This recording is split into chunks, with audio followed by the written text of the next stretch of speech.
मैं पंकज सिंह अपने YouTube channel PR Pankaj Singh पे आप सभी का स्वागत करते हैं। आज हम एक नए विषय इतिहास यानी हिस्ट्री के साथ आपसे जुड़ रहे हैं। इतिहास में हम मॉडर्न हिस्ट्री यानी कि आधुनिक भारत, आधुनिक इतिहास का अध्ययन करेंगे, जो कि परीक्षा की दृष्टि से बहुत ही महत्वपूर्ण सेक्शन है इतिहास का। तो हम मॉडर्न हिस्ट्री में हमारा पहला होगा यूरोपीय वाणिज्य कंपनियों का भारत में आगमन। हम पहले कुछ हल्का सा इतिहास के बारे में जान लेते हैं। इतिहास का अर्थ होता है, यदि हम इतिहास का विच्छेद करें तो इतिहास का विच्छेद होता है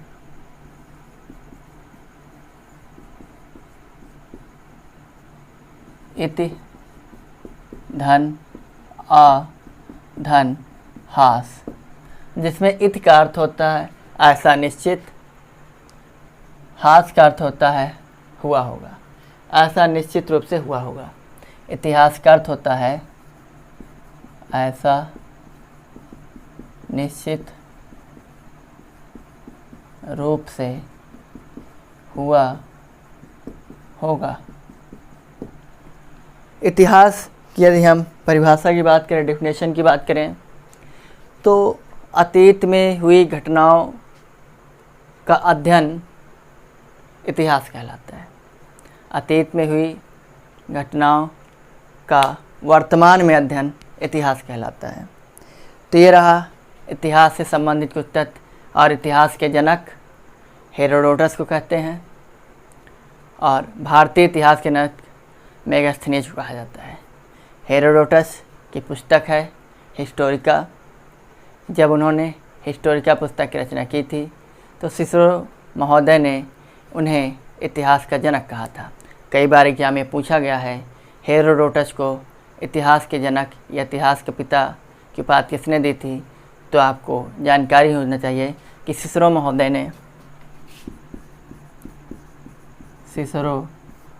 ने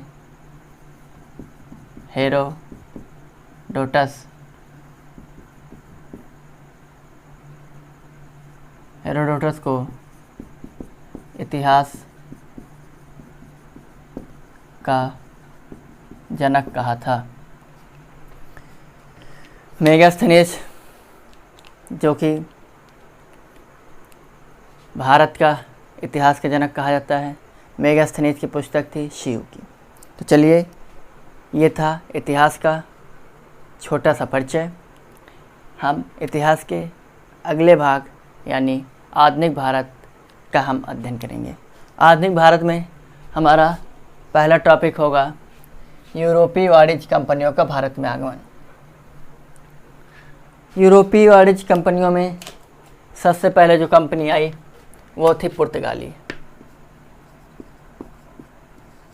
पुर्तगाली पहले थे जो भारत में व्यापार करने के लिए आए, दूसरे थे डच, तीसरे थे अंग्रेज और चौथे थे डेनिश और पांचवें थे आपके फ्रांसीसी। ये 5 यूरोपीय कंपनियां भारत आई थी व्यापार करने के लिए, जिनमें से पुर्तगाली सबसे पहले आए और सबसे बाद में गए। डच अंग्रेज़ों से पहले आए थे, लेकिन अंग्रेज़ों की व्यापारिक कंपनी के भारत में डचों से पहले स्थापना हो गई थी। डेनिश जो कि चौथे नंबर पर आए थे, लेकिन ये सबसे पहले भारत से वापस जाने वाले डेनिश सबसे पहले यूरोपीय व्यापारी थे। उसके बाद डच दूसरे नंबर के व्यापारी थे भारत छोड़ के जाने वाले। उसके बाद फ्रांसीसी, फिर अंग्रेज, फिर पुर्तगाली। ये रहा यूरोपीय कंपनियों का भारत में आगमन। इस प्रकार हम इसमें से सबसे पहले हम अध्ययन करते हैं पुर्तगालियों का। हमारी हेडिंग पहली होगी पुर्तगाली। पुर्तगालियों में हम सबसे पहले ये देखेंगे कि कैसे इनका आगमन हुआ। 1487 में बार्थोलोम्यू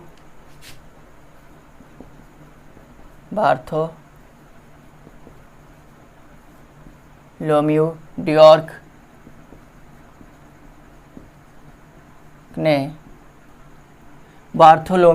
ने केप ऑफ गुड होप की खोज की थी।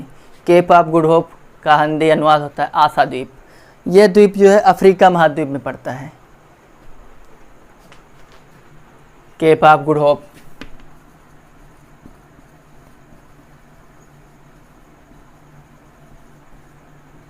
इसकी खोज सर्वप्रथम बार्थोलोम्यू ड्यूआर्क ने की थी 1487 में।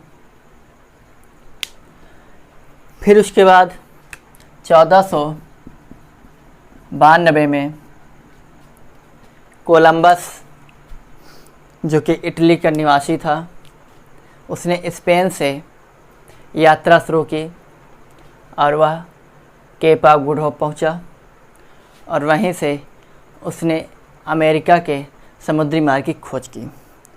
तो देख लेते हैं 1492 में कोलंबस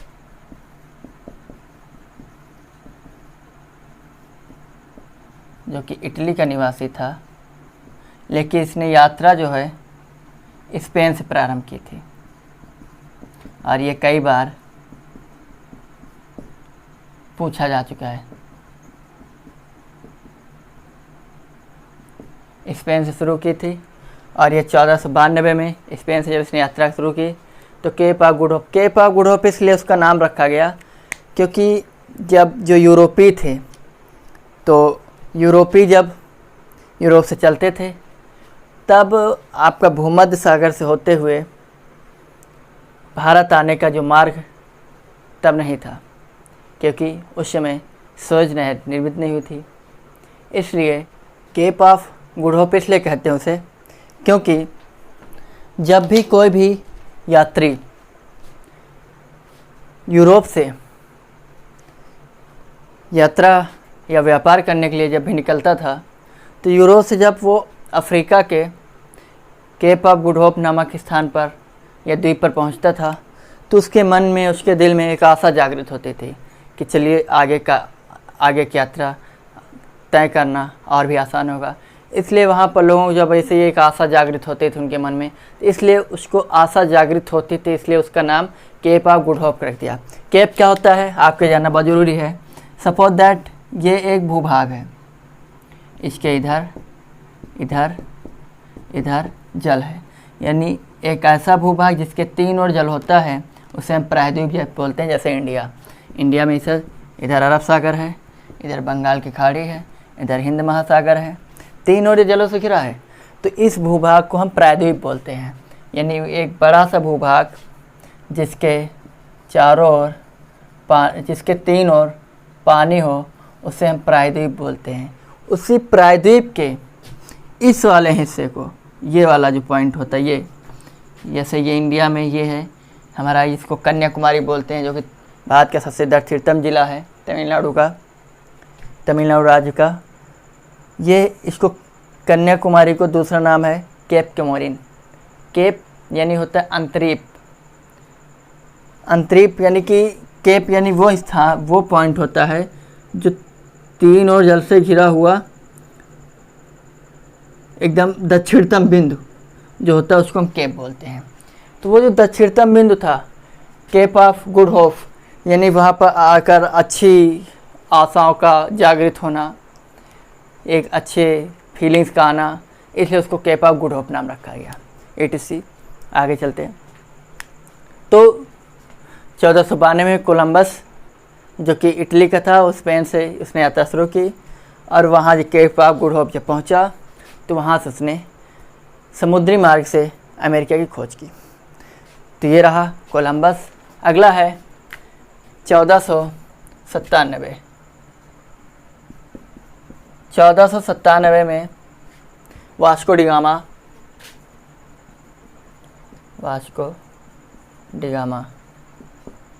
जो कि एक पुर्तगाली नाविक था। वह हेनरी द नेविगेटर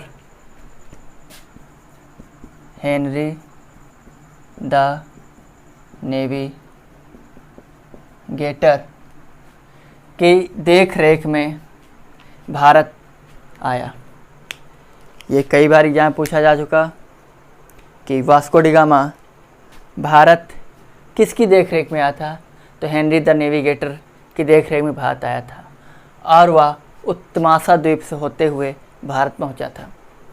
यहीं पर एक छोटी सी स्टोरी है कि 14वीं शताब्दी में यूरोप में उदारीकरण शुरू हुआ, जिससे यूरोप के प्रांत या राज्य छोटे छोटे राज्यों में विभाजित हो गए या स्वतंत्र हो गए, जिससे वहाँ पर जो पॉप का शासन चलता था, वो पॉप की जो शक्तियाँ थीं वो कम हो गई या वो ना के बराबर रह गई या वो सिकुड़ कर वेटिकन सिटी तक रह गई, जिससे वहाँ इस प्रकार के निर्णय लेने के लिए लोग स्वतंत्र थे।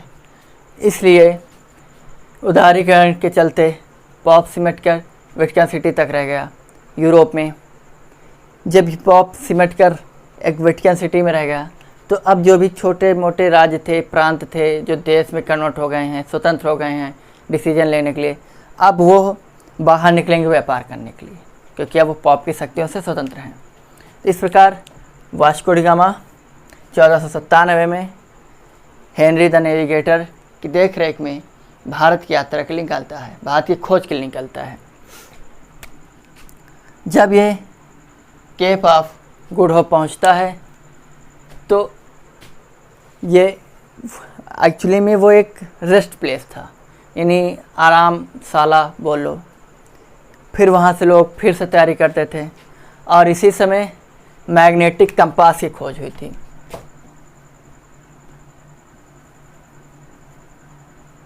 मैग्नेटिक कंपास की खोज होती, जो कि केवल समुद्री मार्ग बताता था।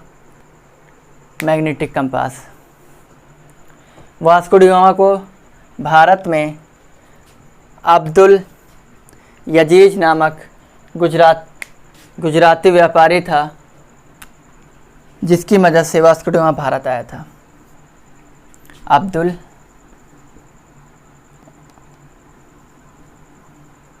अब्दुल यजीज नामक गुजराती व्यापारी की मदद से वास्को डी गामा भारत आया था।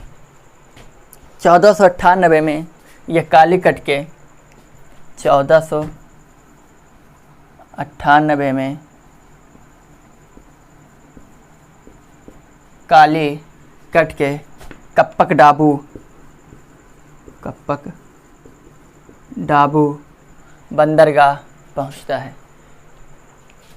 1498 में यह कालीकट आकर केरल में पड़ेगा। केरल के मालाबार का जो तट पड़ता है वहाँ पर, तो मालाबार तट पे कालीकट के कप्पक डाबू बंदरगाह पर पहुँचता है, जहाँ पर इसका स्वागत करने के लिए जमोरिन नामक एक हिंदू शासक आता है इसका स्वागत करने के लिए। थोड़ा सा मैं ऊपर रफ कर दूं ज़रा, ताकि आपको समझाने में आसानी रहे।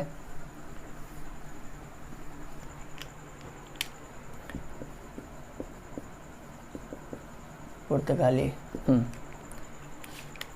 जमोरिन नामक ब्राह्मण हिंदू शासक था, जो कि कालीकट यानी कप्पक डाबू बंदरगाह पर आता है, इसका स्वागत करता है। और इस समय भारत में अरबों का शासन होता है, यानी अरब जो है भारत में एक पहुंची हुई शक्ति होती है, जो कि पुर्तगालियों में यानी वास्को डी गामा का बहुत विरोध करती है। और जब ये लेकिन इस बार जब 1498 में आता है, तो ज़्यादा समय भारत में नहीं रुकता है। यह भारत में मई में आता है, 20 मई को पहुंचता है और 29 अगस्त को भारत को 29 अगस्त 1498 को निकलता है। लेकिन ये यहाँ से कई सारे मसाले लेकर जाता है जो कि पुर्तगाल में या स्पेन में कह लो, वो जो मसाले यहाँ से लेकर जाता है इनको 60 गुना दामों से पे बेचता है, 60 गुना ज़्यादा दामों पर, 60 गुना अधिक दामों पर बेचता है। जिससे अब कोई भी चीज़ आप यहाँ से कहीं से लेके आए हैं और उसको इतने ज़्यादा महंगे, इसके बारे में लोग जानते नहीं हैं, आप उसका कितना भी बढ़ा चढ़ा कर दाम बता दो, जब वहाँ के एक शासक के पता चलता है कि भाई एक व्यापारी जो कि बाहर से आया और उसने इतने महंगे दामों पर बाद चीज़ें यानी मसालों को बेचा है, तो वह इसकी पुख्ता जानकारी के लिए 1500 ईस्वी में एक अल्ब्रेच कब्राल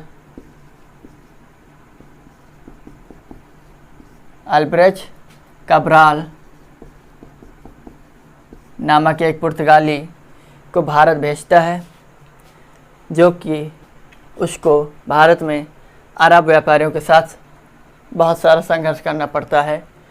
फिर वो यहाँ से जब वापस जाता है तो बताता है, तो फिर वहाँ से लोग व्यापारी आते हैं भारत में, फिर आप जानते हैं कि व्यापार शुरू हो जाता है। लेकिन फिर से 1502 ईस्वी में 1502 ईस्वी में वास्को डी गामा पुनः भारत आता है। दोबारा फिर से 1502 में ये फिर से भारत वापस आता है और 1503 में ये यहाँ से फिर वापस चला जाता है, फिर यहाँ से मसाले लेकर जाता है, फिर वहाँ व्यापार करता है। लेकिन एग्ज़ाम में आपको जो बुकें हैं, ज़्यादातर बुकें वो यही बताते हैं कि वास्को डी गामा भारत 2 ही बार आया था। लेकिन आपकी जानकारी के लिए बता दूं कि वास्को डी गामा भारत में 3 बार आया है। तो 2 बार तो आप जान चुके हैं, 1498 में आया, 98 में चला गया 1400, लेकिन 1502 में आता है और 1503 में चला जाता है। फिर आता है 1524 में।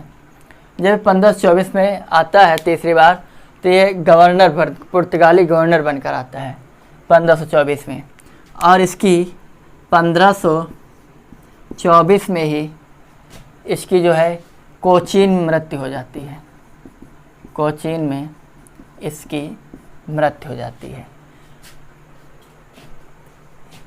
इस प्रकार मैंने आधुनिक भारत के एक छोटे से टॉपिक को आपके सामने अभी रखा है। इसमें कुछ चीज़ें अभी बाकी हैं जो कि आपके अगले लेक्चर में समाप्त होंगी जाके, यानी पुर्तगाली गवर्नर जो भी हैं उनके बारे में, और कुछ उनकी जो नीतियां हैं उनके बारे में भी हम अध्ययन करेंगे। उनके सामाजिक, आर्थिक, राजनीतिक स्थिति क्या थी, इन सभी चीज़ों के बारे में अगले लेक्चर में जानकारी करेंगे। आज का लेक्चर जो कि इतिहास का पहला लेक्चर है, आधुनिक भारत का पहला लेक्चर है, इसमें आपको कैसा लगा आप ये सब कमेंट के माध्यम से मुझे बताएंगे। इसलिए और आप मेरे मेरे चैनल को ज़्यादा से ज़्यादा लाइक, शेयर और सब्सक्राइब करते रहें। प्लीज़ इतना करने की कोशिश करें और मुझे सपोर्ट करने के लिए आप लोग प्रयासरत रहें। लेकिन और मैं भी आपके लिए पूरी तरीके से एक हिम्मत बांधकर आप सभी के लिए तैयार हूँ, खड़ा हूँ। तो आपसे एक थोड़ी सी उम्मीद रखता हूँ कि आप भी मेरे चैनल को आगे बढ़ाने की कोशिश करें और ज़्यादा से ज़्यादा लोगों तक पहुँचाने का प्रयास करें। इसी के लिए आज के लिए इतना ही। थैंक यू, धन्यवाद, जय हिंद।